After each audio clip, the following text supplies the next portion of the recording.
Bonjour les amis, on se retrouve aujourd'hui pour une nouvelle vidéo. Je vais vous parler d'une créature qui me tient particulièrement à cœur, le Matago. Mandrago. Comment on dit déjà Mantagon. Ouais, bref, le chat d'argent quoi. C'est un chat noir, grosso modo. On a tous entendu parler du Matago, même si beaucoup d'entre vous ne le savent pas. C'est une légende d'origine française.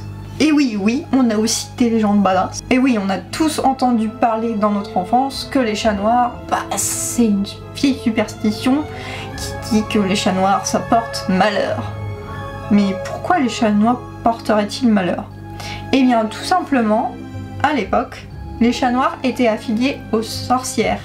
Et même dans certains procès des Templiers, le chat noir était la réincarnation de Lucifer pour se montrer à ses acolytes.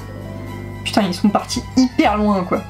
Il est également dit que le Matago ne possède pas un, mais en fait 9 maîtres, et que le 9e maître serait offert aux enfers.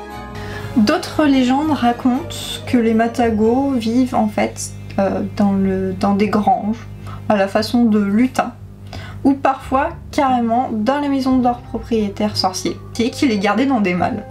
On dit d'ailleurs que si on s'asseyait sur le coffre qui contenait un Matago, eh bien on ne pouvait pas se relever du coffre sans l'ordre du stupéfixe. Ils apporteraient d'ailleurs chance et fortune, bien sûr à condition que leur maître les nourrisse en retour.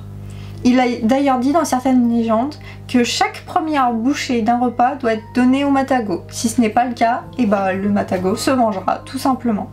Il est également dit que dans le cas d'un pacte avec un Matago et le diable, le Matago reçoit une petite bourse d'argent tous les soirs et le lendemain matin rapporte le double de la somme d'argent contenue par la bourse à son propriétaire.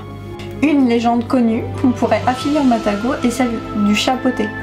En effet, le chapeauté apporte fortune à son maître et même la main d'une princesse, alors qu'à la base, son maître était sans le sou. Voilà, donc prenez soin de vos créatures et ils vous le rendront bien. Chouchoune! Chouchoune! Je t'ai donné de la pâtée, tu vas me chercher un petit billet? Non. Et enfin, on retrouve évidemment le Matago dans les Animaux Fantastiques, lorsque Léna et Norbert se font poursuivre par des Matagos dans la bibliothèque.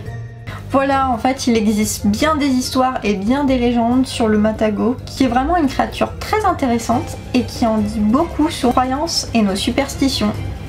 Voilà, c'est tout pour cette vidéo. Et puis, on se dit à bientôt pour une prochaine vidéo.